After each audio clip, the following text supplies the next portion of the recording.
кеңейте турган мыйзам болуп атат да. Сиз айткандай туура кошумча мүмкүнчүлүк берилип атат. Бул жерде талаш деле жок. Мен бир гана нерсе айткым келип атат. Силер Шакиев төрагабыз экөөңөр эле кыргыз тилди каалагандай талкуулап атасыңар да. Менин жеке пикирим боюнча бул жерде тил комиссиянын корутундусу керек да. Мына сиз тегиндигин айырмалысын айтып атасыз да. Эгерде ошол кененирээк түшүндүрүп берсе тил комиссиянын өкүлү болсо. Мен интернетте азыр ачсам тегин деген бул сиз айткандай маани эмес экен да. Башкачараак ал титул младших отпрысков тюркских правителей деп жазылып турат да. Түрк башчылардын, хандардын, кичүү балдарынын кошумча ат болчу эле да. Сиз бир аз башкачараак айтып атасыз да. Может быть ушу хандын урпактары болуп тегин болуп кала берсин. Мен билбейм да, муну тилчилер түшүндүрмө берсе туура болот эле да. Тилчилерден угуп коелу да, тил комиссиясынан бар болуш керек бизде. Саламатсыздарбы, Мурат Жанышбек, урматтуу Исхак Соматович. Тил комиссиясына бул президенттик администрациядан келип түшкөн макулдашууга ыкчам тартипте карап бергиле деп. Ошондо терминология комиссияга салынган онлайн форматта өткөн жыйын. Ошол жерде терминология комиссиянын 9 мүчөсү тегин деген сөздү туура көрүшкөн, ал эми 5 мүчөсү теги дегенди. 6 мүчөсү катышкан эмес. Эмне себептен анын корутундусу бар биз бергенде администрацияга. Тегин деген терминди колдогондор бул таандык белгиси бардай кабыл алынган белгилеп, теги деген сөз түшүнүктүккө ата текти билдирет деген аргументке таянышкан. Ошондой эле тегин болгондо фамилия сыяктуу кимгедир таандык кылуу маанисинде алынганын билдиришет. 11-ci кылымда Кашкаринин сөздүгүндө тегин деген сөз ханзада хандын уулу тукуму маанисинде кездешкен белгилешкен да.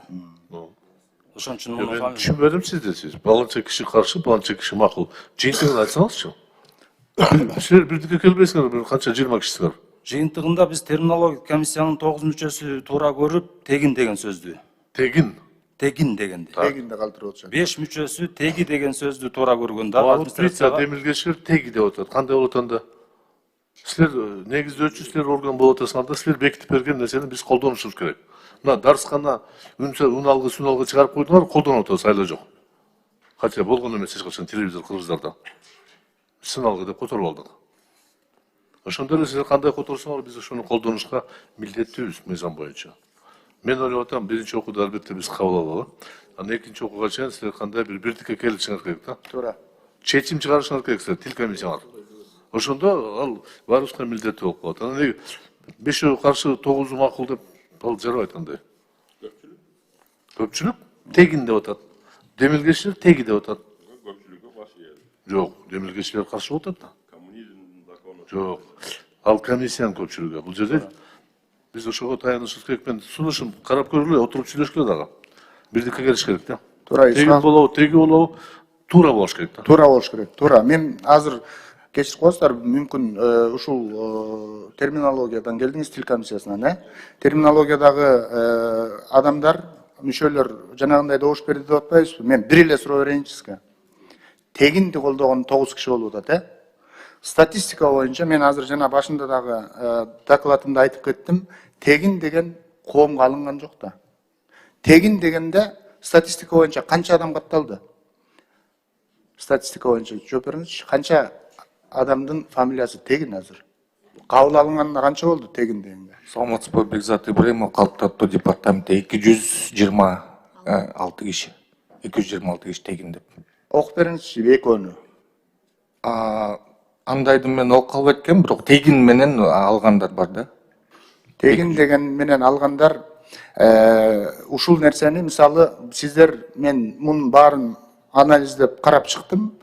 Айтегин деп аттар бар да, ысымдар.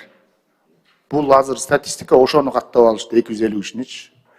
Айтегин, Нуртегин дегендер бар. Нуртегин бул адамдын атын койсо болот тегин деп. Чортегин деп кое берсе болот адамдын атын өзүн. Ата тегине келгенде теги деген нерсени колдонушубуз керек. Берсеңиз. Мен кечирип суратам, мен бүтүрүп коеюнчу. Мирлан мырза, бул жерде мен чыгырдаша турган маанинде айткан жокмун. Кандай болсо да тил комиссия бизде мамлекеттик тил комиссия. Алар чыгарган сөздөрдү биз колдонушубуз керек. Мыйзамда ушундай жазылган да. Демек сиз ушул сөздөрдү алар менен отуруп талашып экинчи окууга бирдикке келишиңер керек. Андай болбойт, силердин пикириңер бир болсо, комиссияныкы башка. Элибизди адаштырабыз да. Мен ошону эле айтып атам.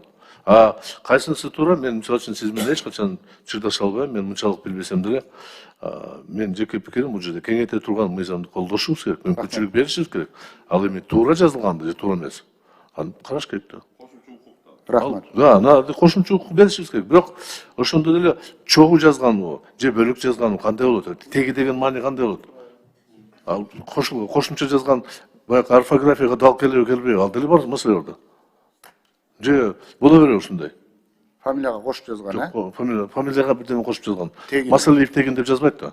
Масалы тегин деп айтылат, правильно? Масалы теги. Масалиевчи? Масалиев кыла берет, Масалиев болуп. Жок. Масалиев тегин деп жазбайт, Каалоосу менен, каалоосу менен. Вот ушундай да. Ооба. Ошондуктан бир гана нерсе биз колдонгонго туура колдонгонго шарт түзүп беришибиз керек, Туура, маселе жок. туура.